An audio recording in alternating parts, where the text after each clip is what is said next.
Morathi, autrefois épouse du roi Phénix, puis matriarche suprême de la cité Nagarothi de Gronde, aujourd'hui grande oracle de Ken et reine de l'ombre en Ulgu. La soif de pouvoir de cette sorcière n'a toujours eu comme égale que sa beauté fatale et son amour pour le seul être qu'elle n'ait jamais chéri, Anérion, le premier roi phénix d'Ultuan. Qui sait, encore aujourd'hui, combien l'histoire des elfes aurait été différente si celui-ci ne l'avait pas prise pour épouse. À une époque où les mortels luttaient contre la venue grandissante du chaos, Anérion secourut Morathi des griffes d'une bande de maraudeurs au cours d'une campagne qui mena les hauts elfes dans les terres du Nord. Il est dit que c'est durant sa captivité sur les terres sous les influences chaotiques que l'âme de cette puissante sorcière fut corrompue en profondeur. Alors dévasté par la perte récente de sa reine éternelle, Anérion trouva un certain réconfort entre les bras de la belle Morathi, qui lui vouait ce que l'on pourrait appeler un véritable amour.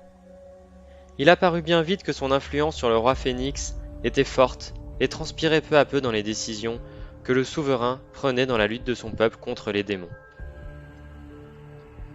Cette influence préoccupa profondément les seigneurs elfes des autres provinces d'Ultuan, qui voyaient d'un très mauvais œil les changements qui s'opéraient en Nagarythe et qui craignaient que leur souverain ne cesse de devenir plus sombre et plus tempétueux de jour en jour. Si bien qu'à l'aube de l'ultime invasion des démons, Ultuan était aux portes de la guerre civile. Ce fut certainement l'amitié d'Anérion envers le grand mage elfique Calédor qui sauva Ultuan.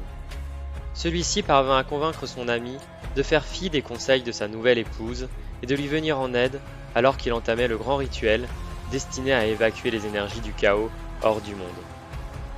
Conduisant son armée au secours de Calédor pour le protéger pendant qu'il menait la tâche de façonner le grand vortex, Anérion abandonna Morathi et leur jeune fils, laissant la sorcière en proie aux larmes et à la folie. Brisée, suite à ce qu'elle considérait comme une trahison, Morathi reporta tout son amour et ses ambitions sur son fils Malekith, se promettant que si son époux ne régnait plus sur les elfes, son fils assumerait ce rôle à sa place. Lorsqu'à l'issue du conflit, le prince de Tiranoc Bel-Shanar fut couronné nouveau roi phénix et épousa la nouvelle reine éternelle, c'en fut trop pour Morathi. La sorcière conduisit ainsi aux côtés de Malekith la rébellion qui devait mener les elfes à la déchirure et à l'exode d'une partie de leur peuple vers Nagaroth. À cette époque, ce fut elle également qui posa les bases du culte du plaisir en Ultuan, ne cessant de comploter pour renverser Bel-Shanar, déclenchant plus tard la guerre civile entre hauts elfes et elfes noirs. Sombrant toujours plus profondément dans la folie, Morathi continua à s'initier aux arts sombres, n'hésitant pas à chercher à s'allier aux démons pour obtenir des pouvoirs incommensurables. En plus de sa beauté surnaturelle et de son intelligence supérieure, ce sont ses attitudes magiques qui permirent à Morathi de toujours conserver la position qui fut longtemps la sienne, vouant son existence à la manipulation et au complot. Durant des millénaires, Morathi enseigna la magie et la politique à son fils, travaillant sans relâche à maintenir l'emprise de ce dernier sur le trône de Nagaroth. Chaque fois que le roi sorcier pouvait hésiter, Morathi était toujours présente pour raviver la flamme de la haine envers leur cousin dans son cœur. En tant que fervente adoratrice de Ken, elle fut la première matriarche qui mena ses filles au combat. Il est dit que Ken le sanguinaire lui-même offrit à Morathi le premier chaudron de sang. Est-ce grâce à ce précieux artefact et au sang bouillonnant qu'il contient et dans lequel elle se baigne chaque année lors de la nuit des supplices que Morathi apparaît toujours comme jeune et diablement belle à en mourir? Ce qui est certain, c'est qu'aucun autre elfe ne vécut aussi longtemps qu'elle et qu'aucune femme n'égala jamais sa beauté naturelle. Bien que leurs disputes et leurs querelles furent toujours fréquentes, Morathi apparut réellement dévoué à son fils, tout comme lui-même l'était envers sa mère. Bien que l'on pourrait penser que leur relation fut ambiguë, il ne fit aucun doute que la mère et le fils régnèrent ensemble sur Nagaroth, d'une main de fer jusqu'à la fin. Bien qu'étant indéniablement un personnage de l'ombre, elle n'en restait pas moins effroyable lorsque contrainte à prendre part à un conflit ouvert. Sa magie fut toujours des plus destructrices, et il est certain que si Malekith avait été tuée, elle aurait usé de tout son savoir pour conduire le monde à sa destruction, plutôt que de le voir dominé par un parvenu. Pourtant, malgré l'attachement que la sorcière vouait à son fils, lorsque la fin des temps approcha, il en fut un qui parvint à la détourner de son dévouement millénaire. Lorsque le prince aux elfes Tyrion, qui ressemblait comme 2 gouttes d'eau à son défunt mari, incarna l'avatar de Ken, une fois la faiseuse de veuve en sa possession, Morathi le rejoignit sans attendre. Le souvenir d'Anérion brûlait toujours ardemment dans son cœur, et elle s'empressa de prendre la place d'honneur aux côtés du prince, pour lui susurrer de noirs conseils. La folie totale gagna la sorcière noire à l'issue du conflit qui déchirait les elfes et qui devait mener le grand maître du savoir Teclis à libérer les vents de magie du puissant vortex de Calédor.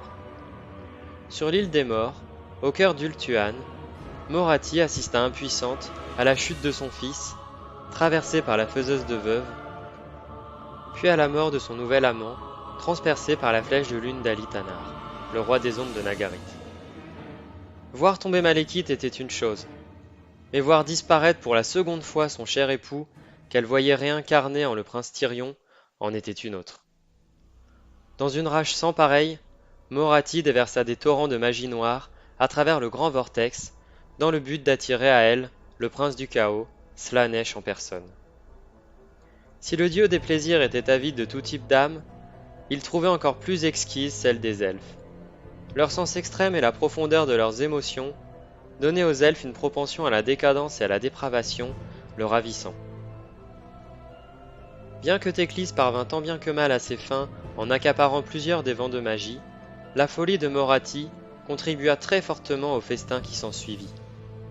C'est ainsi que Slaanesh se vit offrir sur un plateau un nombre incommensurable d'âmes elfiques, celle de la sorcière ne faisant pas exception. Bien des ères plus tard, le réveil de Morathi qui parvint finalement à s'extraire dans la douleur de l'estomac du prince du chaos remonte à l'aube de l'âge des mythes.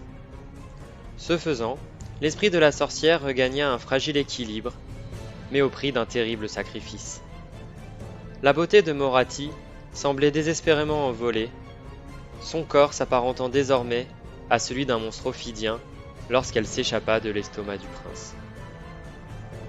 Cette sombre réminiscence du chaos et de son tortionnaire répugnait la sorcière, dégoûtée d'elle-même.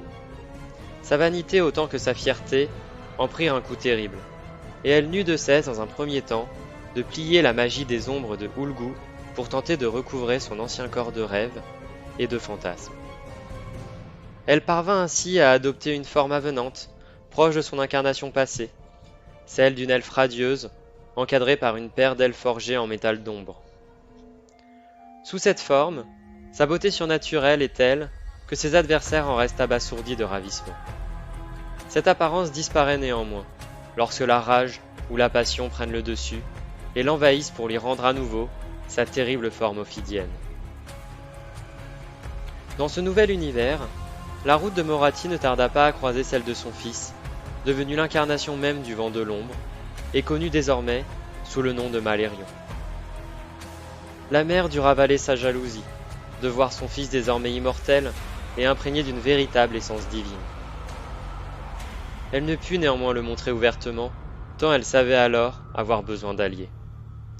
C'est ainsi que Malérion et Morathi rejoignirent le panthéon de Sigmar et contribuèrent à sa grandeur. Pourtant, malgré les contributions de la sorcière, épris d'une profonde rancœur, aucun des membres du Panthéon, en particulier les dieux elfes, ne souhaitait œuvrer aux côtés de Morathi et n'était prêt à lui offrir leur confiance. La sorcière était jugée souillée, et les rumeurs l'accusant de s'être offerte volontiers à Slaanesh, tandis qu'elle-même refusait d'évoquer son passé, ne contribuaient pas à changer les mentalités. Alors qu'autrefois, ses charmes lui permettaient de manipuler n'importe qui et de parvenir à ses fins, Morathi était désormais rejeté comme jamais. Le point de rupture fut atteint lorsque Nagash décela ses sortilèges de séduction et révéla à tous ce qu'elle était devenue. Mortifié de honte, Morathi s'enfuit et se promit de ne jamais pardonner au dieu de la mort pour cet affront. Durant un temps, Morathi ne fit plus parler d'elle. jusqu'au jour où les dieux elfiques Tyrion, Théclis et Malérion aient désespérément besoin des services de celles qu'ils avaient dédaignées et à qui ils avaient tourné le dos. Lorsque Théclis entendit les cris des âmes elfiques tourmentées et qu'il découvrit l'emplacement où se dissimulait Slaanesh, toujours en digestion de son festin d'âme, il mobilisa les elfes pour libérer leurs congénères. À la vue de la forme ophidienne de Morathi, Théclis avait compris que la sorcière avait séjourné dans le ventre du prince du chaos et qu'elle s'en était échappée. Les divinités avaient donc besoin d'elle pour établir le rituel qui emprisonnerait Slaanesh en Ulgish et libérerait les âmes prisonnières. À contre-cœur, Morathi consentit à les aider, sachant qu'elle ne pourrait que y gagner en récupérant sa part d'âme elfique qu'elle serait alors en mesure de façonner à son image pour faire grandir le temple en l'honneur de Ken qu'elle avait fondé. Jadis, la dévotion que Morathi vouait à Ken était ambiguë, mais à présent, la sorcière était touchée par sa lumière sanglante et se dédiait à l'ancien dieu elfique avec une ferveur sans pareille. Usant des âmes reconquises, elle usa d'enchantements, de sacrifices et de rituels, utilisant même son propre sang, pour donner une forme nouvelle à ces êtres qui deviendraient les guerrières de Ken. Ainsi naquirent les Mélusailles et les Kinérailles, nouvelles demoiselles d'honneur de Morathi et forces d'élite des filles de Ken. Sous l'influence de leur maîtresse et du culte sanglant qu'elles adoraient, les filles de Ken s'installèrent durablement en Ulgu, au sein des régions les plus sombres du royaume. La première cité-temple façonnée fut celle de Agnar, berceau du culte de Ken. Il ne fut pas longtemps pour que de nombreuses autres sectes émergent. Bien que les rivalités entre les Hag Queens soient fortes, il n'en reste pas moins que chaque fille de Ken se doit d'en répondre à Morathi. Quel but poursuit désormais celle qui se fait appeler la grande oracle de Ken? Il ne fait aucun doute qu'il s'agit de celui de l'immortalité et de la divinité. Mais restez vigilants, car ceux qui le présument et osent l'évoquer restent rarement bien longtemps en vie, leur sang ne tardant pas à venir abreuver le grand chaudron de la Reine des Ombres pour contribuer à assouvir sa soif de puissance.